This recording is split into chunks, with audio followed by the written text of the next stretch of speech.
I just remember one moment. Are you crying? I just, You are nearly crying. May I just put it on record that while reading these portions of the affidavit, the resource person, Ramil Madriaga, is breaking into tears. Can we go back to where you felt frustrated and you're nearly crying? Which part of your affidavit is that? Supplemental affidavit. I, Ramil L. Madriaga of legal age, Filipino and with address at care of Annex 2 BJMP Camp Bagong Diwa, Taguig City, after having been duly sworn in accordance with law, do hereby state: 1. I am currently a detainee at Camp Bagong Diwa, Taguig City, for charges of kidnapping, criminal case number RMNL-22-05157-CR and R-MNL-22-05158, pending before the Regional Trial Court, Branch 21, RTC Manila. 2. On November 29, 2025, I executed an affidavit which was subscribed and sworn to before Attorney Cynthia Biñas Pentonal on the same day. In my affidavit, I narrated my involvement with then President Rodrigo Roa Duterte, PRRD, his daughter Sara Duterte, Sara, other members of their family, and their close associates. More specifically, I provided a personal account of the various works I did for the aforementioned individuals, including campaign and organizing activities, intelligence gathering and sabotage, and transportation of large sums of money under the direct instructions of either PRD or SARA. 3. With my consent, my affidavit was submitted and referred to the Office of the Ombudsman through a letter dated December 15, 2025. 4. After I executed my affidavit, I learned that Sara denied any affiliation with me and that she has no personal or professional relationship with me. She added that she has never given me any instruction of any kind. 5. I received through my counsel a copy of complaint dated March 4, 2026, filed by Sara or BP Sara herself before the Office of the City Prosecutor, Taguig City, for perjury. In her complaint, BP Sara reiterated that she has no personal or professional relationship with me. In fact, prior to the dissemination of the Madriaga affidavit, BP Sara had no recollection of knowing, meeting, or interacting with me. 6. However, her denial of any affiliation with me is absolutely false. She lied under oath in her perjury complaint against me. Hence, I decided to execute a supplemental affidavit providing further details on the narration I made in my previous affidavit with additional accounts of other orders, tasks, or works given to me by either PRD or SARA or BP SARA. Engagement activities with President Rodrigo Roa Duterte. 7. Prior to the 2016 national elections campaign, I was working for then Congressman Roylo Goles as one of his political officers specializing in intelligence gathering and sabotage operations. Congressman Goles decided to support the candidacy of PRRD. Hence, he introduced me and endorsed my services to PRRD during their meeting at the latter's residence in Taal Street, Bangkal, Davao City, around the 2015 or early 2016. He mentioned to PRRD that I was previously under detention and that I later survived death row. Congressman Goles also added that I am his #1 asset in the National Security Council during his time as National Security Advisor. 9. When PRRD was elected president, Cong Goles' brother, Ferdinand Goles, was appointed as a member of the Board of Directors or the Basis Conversion and Development Authority, BCDA.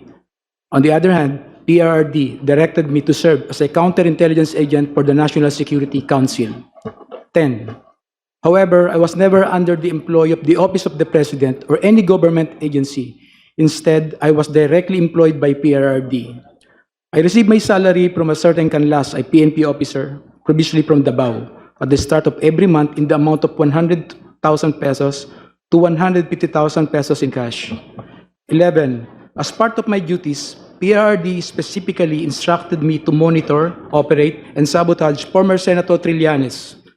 However, PRRD was apprehensive in ordering the assassination of Senator Trillanes because of the latter's support and contact in the armed forces of the Philippines. 12. Sometimes in 2018, PRRD asked BP Sara, to go to his home in Taali Street, Bangkal, Davao City, to discuss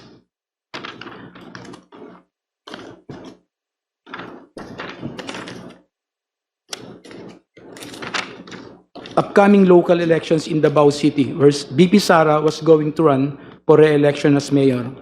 During this meeting, PRRD introduced me to Sara and told me, Ram, ikaw na bahala kay Inday. Since then, I've frequently met and discussed with BP Sara, then Mayor Sara, regarding various matters. However, she gave me strict instructions that all conversations should be done as much as possible by call and minimize text messages. 13. Furthermore, PRRD also asked me to profile individuals associated with BP Sara, then again Mayor Sara, because she is his favorite among his children. PRRD wanted BP Sara in politics instead of Paulo Duterte Pulong and Sebastian Duterte Baste, who he characterized as baliw and bading, respectively.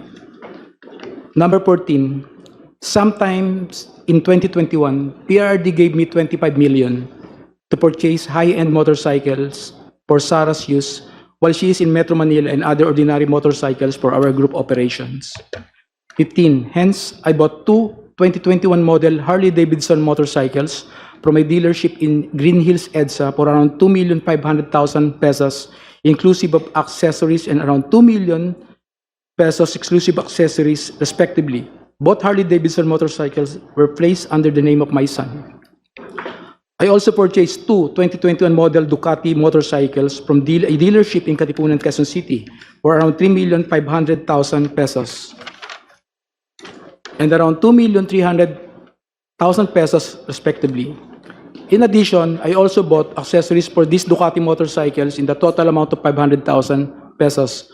Both the Ducati motorcycles were placed under my name. 17. Lastly, I also purchased 7 Yamaha NMAX motorcycles for the operation of Initiative for Social Justice Innovation and Progress Pilipinas, or ISIP Pilipinas. The remaining money was distributed to my colleagues in ISIP Pilipinas. 18. All purchases of these motorcycles, including the aforementioned accessories, were paid in cash using the money given to me by PRRD.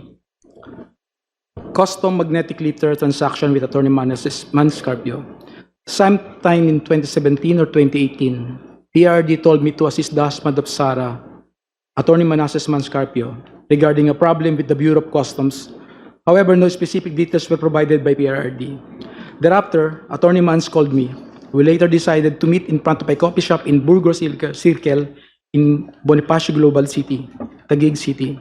During our conversation, he asked me to assist in facilitating the release of what he called construction equipment, which was plugged and confiscated by the Bureau of Customs. Attorney Mans gave me a contact person, a female lawyer, to coordinate with it regarding the BOC problem. After 2 days, I went to the BOC to meet the female lawyer to discuss the release of construction equipment. This time, I learned that the construction equipment was actually magnetic lifters. The same were confiscated because it contained a large amount of shabu.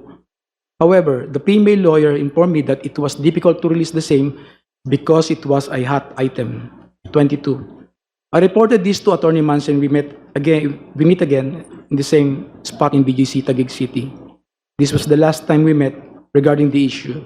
Later, I learned that the content of the magnetic lifters is at least 500 kilograms of shabu worth 4.3 billion pesos were mysteriously missing. Dummy accounts and bank transaction of PRD. Despite only earning 100,000 pesos or to 150,000 pesos from my services to PRD, millions of pesos went through bank accounts opened for me by close associates of PRD.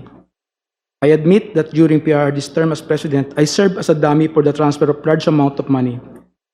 These transfers were made through bank accounts that were opened under my name, which include but are not limited to the following: China Bank, Legazpi Village, Makati City; China Bank, Main Makati City; China Bank near the Power Station at Ayala, Makati City; PNB Makati Metropolitan Avenue Branch, Makati City; an unknown bank in Pasig City, Siraymudo.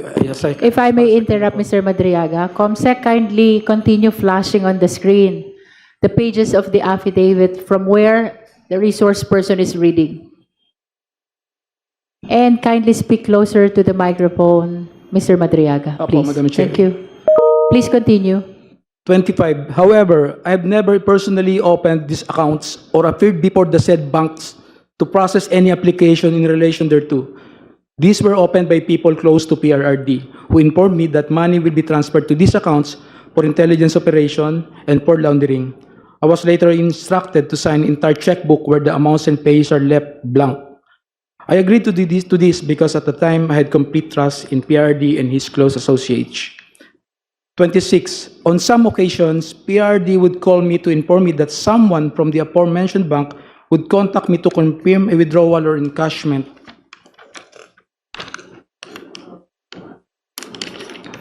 Of checks, there were also instances that where PRD would instruct me to personally visit the said banks to pick up the money and bring it to Malacanang or to the designated individuals.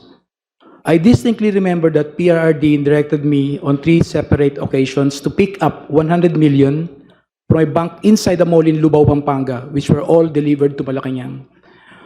On another incident, I was informed by PRRD that the 2 land bank managers' check which were to be delivered to one of our safe houses in Eastwood, Quezon City, in the amounts of 84,200,000 pesos and 4,800,000 pesos, respectively, were issued under my name.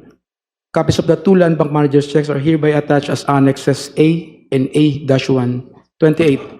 To prove the aforementioned allegations, I am willing to execute an affidavit, authorization, or any other document, and to perform all acts necessary for Committee on Justice of the House of Representatives or the courts to access the aforementioned bank accounts and all other bank accounts under my name.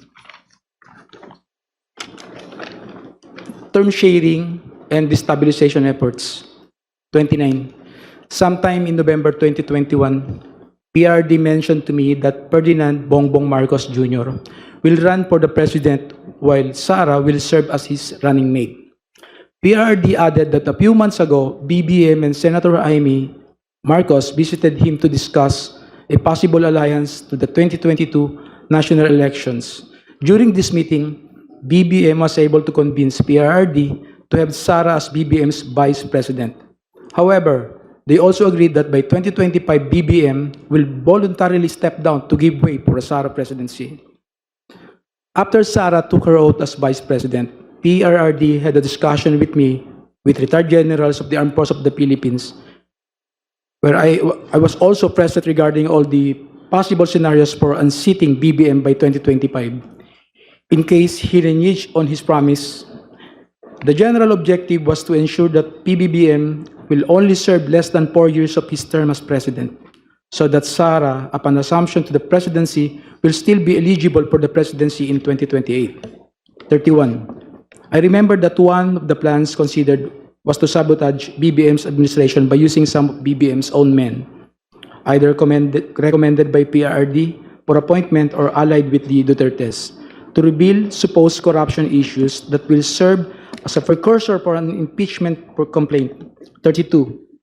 In the event that BBM will not voluntarily step down or hand over the presidency to Sara, extraordinary measures of overthrowing BBM will be considered, which include assassination, mass resignation of government officials, civil disobedience, and even an armed assault of Malacanang Palace. It was also considered by PRRD to arrange assassination or armed hits of several government officials in order to cause massive civil unrest. The resulting civil unrest will be used as basis to organize a group of military officers to stage a coup. 33.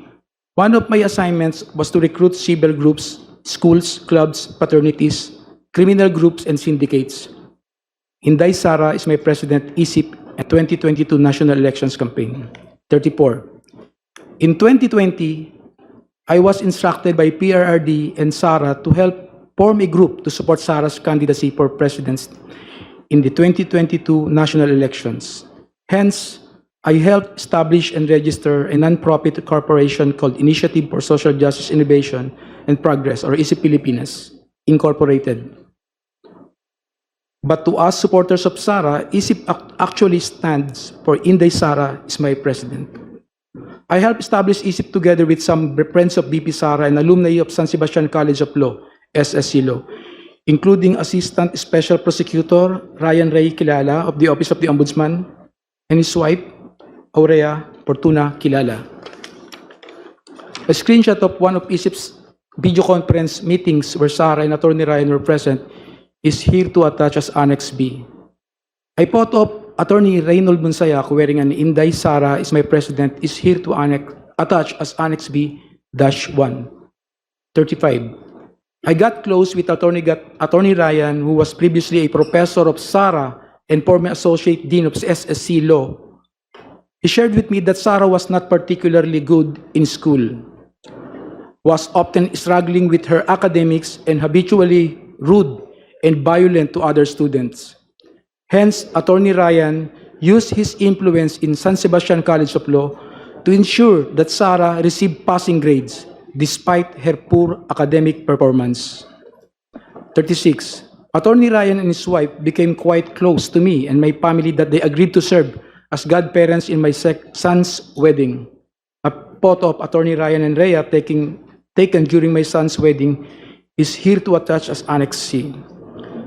Shortly after we organized ISIP, I was informed by PRRD that funding will be made available for the activities of ISIP through the contribution of his friends and supporters. One of those friends and supporters is Lin Wei Zhong, who was the financial officer of Parmalee Pharmaceuticals. Sometime in June or July 2021, PRRD informed me that someone will call me to directly coordinate the turnover of 175 million to fund ISIP's organizing efforts, promotional and campaign activities. Thereafter, a man called me to proceed to the basement parking of Seda Hotel, Quezon City, to pick up the said amount. Thus, I hurriedly went to the place with my cousin Rosendo Madriaga. As I recall, the money was placed inside several large backpacks and bags, which were handed to me at basement of parking of Seda Hotel, Quezon City. I loaded the same to my white Toyota Land Cruiser. Lin Wei Xiong was present when I received the said amount together with two other individuals. He then asked me where will the money be used. I informed him that this will be used to fund election of Sara, to which he replied, good, good. 40. I directly brought this money to my house for safekeeping. Thereafter, I used this money to fund the campaign activities of ISIP across the country and to establish, organize, and maintain its chapters for the purpose of promoting Sara's presidential bid in 2022 national election. Some of these chapters include Quezon, Binangonan, Bicol, Antipolo, Quezon City, Zambales, Leyte. Photos of ISIP Filipinas activities are here to attach as annexes D to D-7. 41. The expenses for the activities include costs for merchandise, travel, accommodations, rental fees for offices, lump sum distribution to identified leaders who in turn pledged to organize for Sara in their respective communities, and allowances of volunteers and organizers. However, upon the request of Attorney Ryan, I personally delivered 15 million to him in his office at the Office of the Ombudsman. From time to time, PRD would talk to me to check if there is still sufficient funding for ISIP. When the initial amount funding ran out, I promptly informed him and he directed me to get another 100 million pesos from Maestrado Lim, who we call Tanda, at the Hyatt Regency in Bonifacio Global City, Taguig City. The money was placed in several bags and were handed to me by Maestrado Lim. 43. I distinctly remember Maestrado Lim because he previously mentioned during one of our meetings in Davao City that he hated Filipinos in general and Filipino businessmen in particular, stating that peste yung mga Pilipino, yung mga businessman walang kwenta. Aside from Lin Wei Zhong and Maestrado Lim, I also remember that Michael Yang, a very close friend of PRRD who was frequently in Malacanang, also provided financial support to ISIP Filipinas. 45. On September 29, 2021, and despite our extensive campaign activities, I was informed by Sara that she will no longer run for president. and will instead run for as BBM's President in 2022 elections. This decision caused deep frustration among the members of ISIP. Hence, we organized a video conference with Sarah where I personally asked her to reconsider her decision, as we have already poured some substantial effort toward promoting her candidacy for president through ISIP. During our video conference, I also noticed the painting I personally gave her as a gift. A screenshot of our video conference is here to attach as Annex A. 46. On the same day, I posted the screenshot of our video conference of my Facebook account with the caption, just telling her I cannot vote intelligently without her name on the ballot. Neither can go out and vote wisely unless the same Inday Sara Duterte Carpio appears as a candidate in the 2022 presidential race is Pilipinas. A printout of the Facebook post dated September 29, 2021 is here to attach as Annex F. Mr. Madriaga, would you like to drink water first Yes, Your Honor. If I to may. give you some relief? This is quite a lengthy affidavit. Please provide him some water. Thank you po, Madam Chair.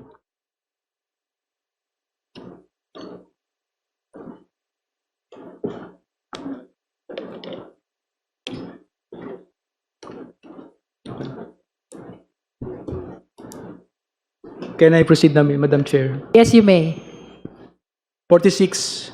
On the same day, I posted the same screenshot of our video conference on my Facebook account with the caption, just telling her I cannot vote intelligently without her name on the ballot.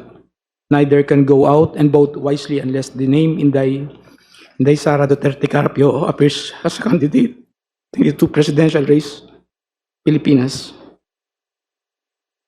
A printout of the Facebook post dated September 29, 2021 is here to attach. May I know what's happening to you, Mr. Madriaga? You seem to be crying. Are you crying? I just remember one moment. Are you crying? I just, You are nearly crying. May I just put it on record that while reading these portions of the affidavit, the resource person, Ramil Madriaga, is breaking into tears. Can we go back to where you felt frustrated and you're nearly crying? Which part of your affidavit is that? Can we go back to that? Number 46 po, Madam Chair. Number 46. Let's go back to number 46. Okay, you may read from 46, Mr. Madriaga. On the same day, I posted the screenshot of our video conference on my Facebook account with the caption just telling her I cannot vote intelligently without her name on the ballot. Neither can go out and vote wisely unless the name Inday Sara Duterte Carpio appears as a candidate in the 2022 presidential race.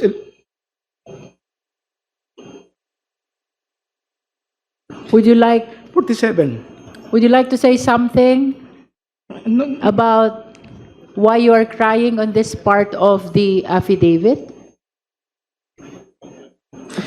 hindi naman, malungkot lang po. Malungkot. Okay, please proceed.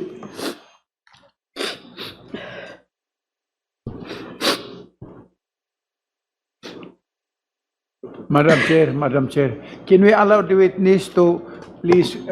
Honorable Dumogan. Thank you, Madam Chair. Can we allow the witness to please get his composure before he will continue? Yes, we are temporarily suspending to give time to Mr. Madriaga to console himself.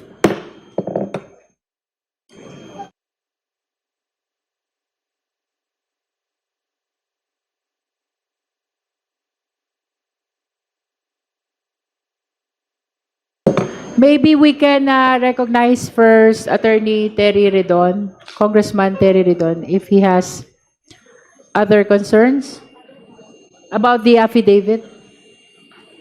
What's the pleasure of the Honorable Redon? Because it is on your motion, on your request that Mr. Madriaga is reading this affidavit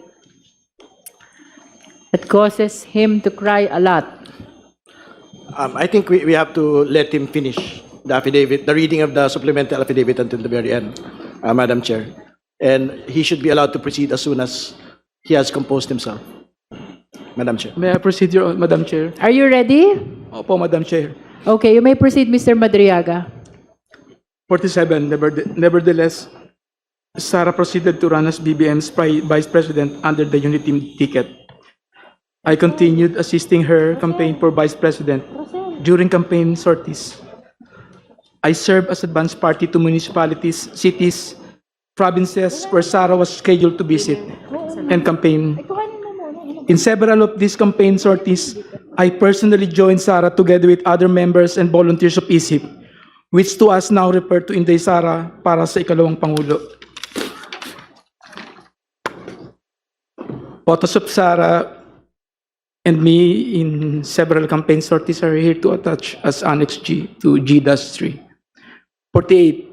During one of the activities of ISIP in Bataan, I got to know a group of farmers who were asking for assistance because of land grabbing incidents in their area. I tried assisting them and I discovered that the entity behind the land grabbing in First Bataan Maribeles Holdings Corporation. More than a year later, I informed Sara about this concern and she told me to bring the group to one of her residences in Metro Manila located at Serendra Bonifacio Global City, Taguig City. I asked the group of farmers to wait outside of Serendra as I went to talk to Sara. When I mentioned to Sara the First Bataan Maribeles Holdings Corporation is the one involved in the land grabbing incidents, she told me that she cannot do anything and that she will no longer meet with the group of farmers. Through ISIP, I also came to know Attorney Reynold Monsayak, who likewise provided valuable support to ISIP. In recognition of his efforts, ISIP awarded him a certificate of recognition and appreciation at Nomu Bashu, Thomas Morato, Quezon City. Attorney Monsayak was later appointed as the spokesperson of the Office of the Vice President. A copy of the certificate of recognition and appreciation dated June 29, 2022 is here to attach as Annex H. Number 51. The certification of recognition and appreciation was handed by Attorney Ryan to Attorney Monsayak at Nomu Bashu, Thomas Morato, Quezon City, where I was also present. A photo of Attorney Ryan handing the certification of recognition and appreciation to Attorney Monsayak is here to attach as Annex I. Election of Sara as Vice President and OBP confidential funds. Number 52. After the election of Sara as Vice President, she invited me to attend her inauguration at the San Pedro Square, Davao City on June 19, 2022. A photo of Sara and me during her inauguration in Davao City is here to attach as Annex J. A photo of an email thanking me for my attendance during her inauguration in Davao City is here to attach as Annex J-1. Number 53. I was then tasked to provide security intelligence work through the formation of Vice Presidential Security and Protection Group. During this time, I introduced and recommended Colonel Dennis Nolasco, one of my best students in the Presidential Security Group,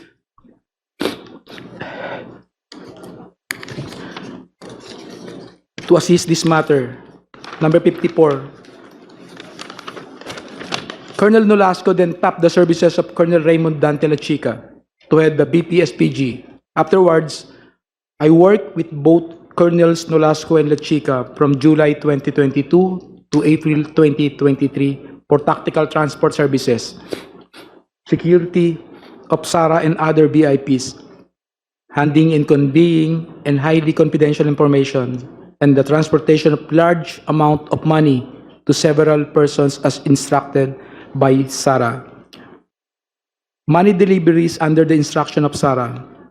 In the morning of December 20, 2022, Sara called me and she said, "Sir Ram, please coordinate with Colonel Nolasco. Meron tayong deliver sa San Pablo, Laguna, sa Night Street, at sa Ombudsman." Sara added, "Bawi tayo sa kanila later." Later, I received a text message from her indicating the places of delivery, which include San Pablo, Laguna, Night Street, Office of the Ombudsman, and the corresponding contact numbers. Number 56. Later that morning, Colonel Nolasco sent me a text message directing me to go to the DepEd Central Office in Pasig City, beside Ultra at around 1:30 p.m. for the transport. Transport is a shorthand for delivery or transportation of large sums of money between Colonel Nolasco and me upon the instruction of Sarah. After receiving the text message, I hurriedly prepared and went to the DepEd Central Office together with 4 other individuals: Richard Babagay, Arman Villanueva, a certain Chip, and a certain Ruel. Number 58. Richard and I were aboard my blue Toyota FJ Cruiser, while Arman, Ruel, Noel, and Chip came in Toyota Grandia with the sticker Inday Sara Champura Duterte attached to both sides of the van. Richard was driving my blue Toyota FJ Cruiser and Chip was driving the Toyota Grandia. A photo of the Toyota Grandia with the sticker Inday Sara Champura Duterte on both sides of the van is here to attach as Annex K. A photo of my blue FJ Cruiser is here to attach as Annex K-1. Number 59. As we parked my Toyota FJ Cruiser near the main entrance of DepEd, Colonel Nolasco appeared from the main entrance and approached our vehicle. I alighted to the vehicle to meet Colonel Nolasco and we talked while we waited for the arrival of Colonel Achica. He mentioned that they will also provide a red Mazda sedan, which will be used to deliver the money to the office of the Ombudsman. At around past 3 or 4 p.m., 2 government vehicles with red plates entered the DepEd compound and then Colonel Nolasco told me, ayan na, ayan na. Colonel Achica appeared with a lady who I later learned to be Special Disbursement Officer Gina Acosta. Thereafter, 4 large dark bags were unloaded from the vehicles. 3 large dark bags and 1 lighter colored and relatively smaller bag. Colonel Nolasco told me that each bag contained around 30 million pesos to 35 million pesos. The 4 bags were brought to where Colonel Nolasco and I were standing, which was near my blue Toyota FJ. Afterwards, I signaled Arman and Richard to load the same to our vehicles. The two large dark bags were placed in the Toyota Grandia, and 1 large dark bag and 1 lighter colored bag were placed in my blue FJ Cruiser. The bags loaded to the Toyota Grandia were to be delivered separately to San Pablo, Laguna, and Nomu, Bashu, Tomas Morato, Quezon City on the same day.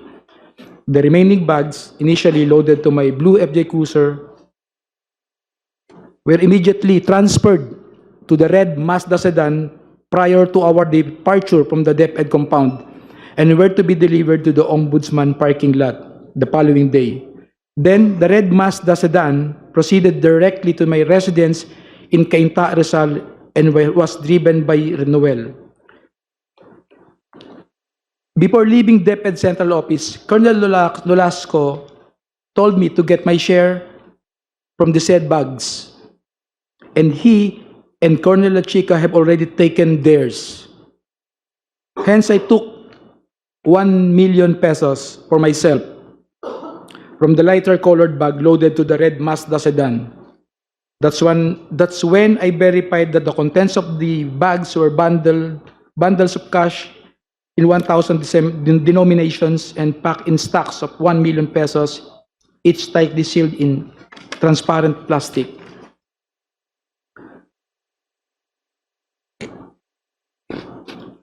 We, Blue Toyota FJ Cruiser and Toyota Grandia, left DepEd Central Office past 5 p.m., heading to San Pablo, Laguna.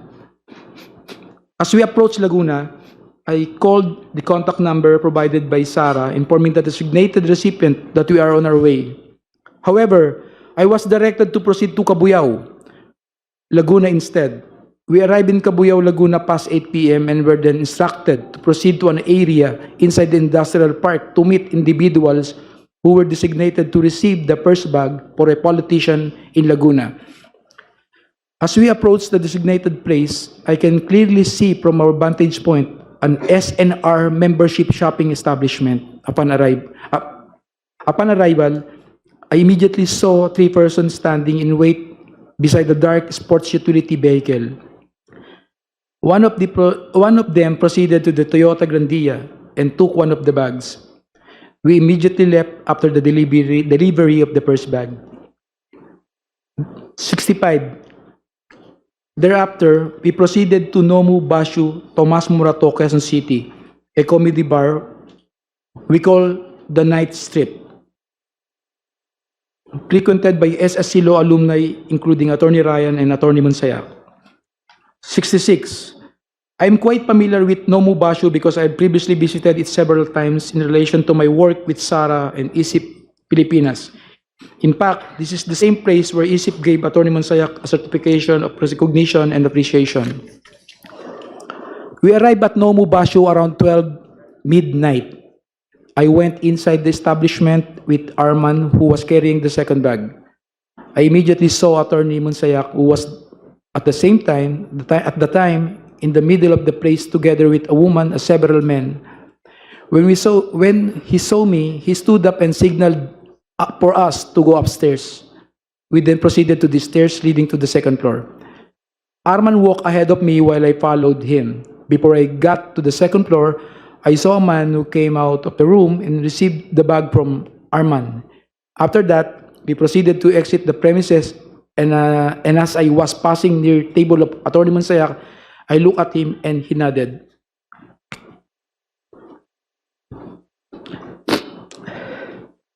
And we completed the delivery to Nomu Bashu.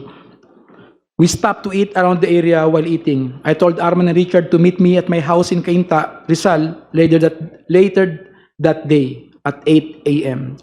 Number 70. At around 8 a.m. the same day, the team met in my residence at Cainta, Rizal before we traveled to the last location, OMB parking area. This time, however, we only used my blue Toyota FJ Cruiser and the red Mazda sedan, where the remaining 2 bags were previously placed. We left my residence at around 8:30 a.m. Richard was driving my blue Toyota FJ Cruiser, while Arman and another person, Noel, and he brought along were aboard the red Mazda sedan.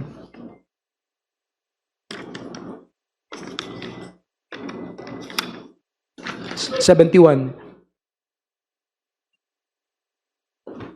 When we arrived, the guard gave a signal directing us to park in a specific area in the Ombudsman parking lot. We proceeded to the specific area and parked red Mazda sedan, where the remaining 2 bags of money were placed. We left the keys on top of the left front of the wheel, which is our usual practice when delivering large amounts of money. 72. Previously and upon direct instructions of PRD, Sara, I've also delivered money to Ombudsman Samuel Martires or Attorney Ryan, which I usually place inside an open trunk of a designated car. Number 73. After completing the last delivery, we left the Ombudsman compound aboard my blue Toyota FJ Cruiser. A few years later, I read from several media reports that 125 million OBP confidential funds in 2022 were reportedly utilized in just 11 days. This is wrong because I personally disposed the money in less than 24 hours. Sara attempt to visit me at Annex 2 BJMP Camp Bagong Diwa.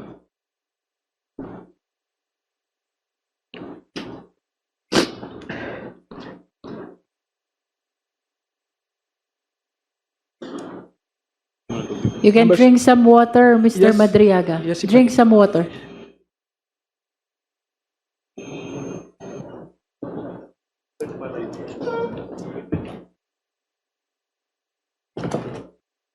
Thank you po, sir.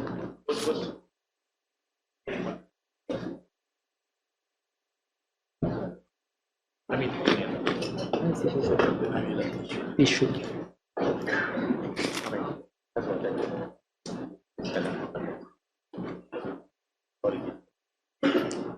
May I proceed, Madam Chair po? Feel free to start whenever you want.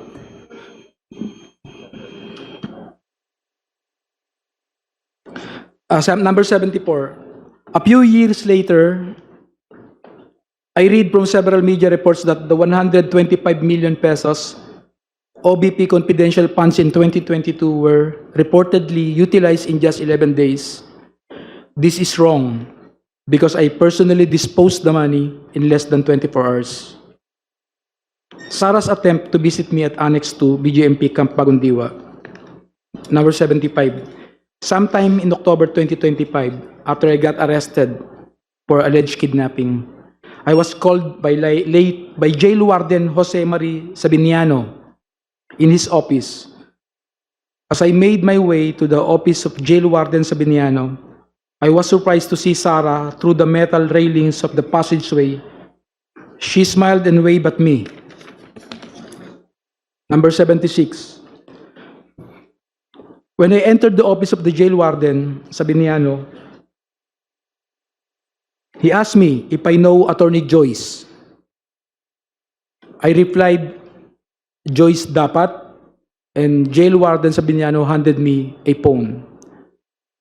When I said hello, I recognized the voice of Sarah, and she asked me about my well-being and conditions inside the detention facility.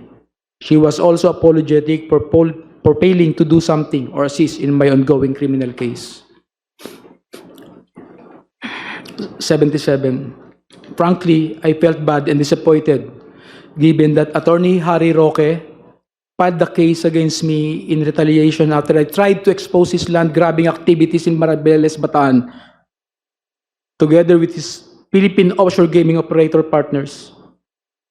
As I previously mentioned, I was merely trying to assist the farmers of the said area who were supposed to be awarded of their certificate of land ownership award by the Department of Agrarian Reform, but fell victim to Attorney Harry Roque's activities.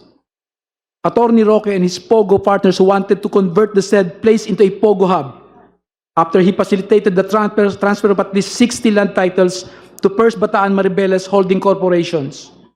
In fact, Danny Coral, President and Chief Executive Officers of First Bataan Maribeles Holding Corporations, is also an incorporator of Lucky South 1999 Outsourcing Incorporated and Lucky South 1999 Corporation, which were involved in POGO operations in Pampanga.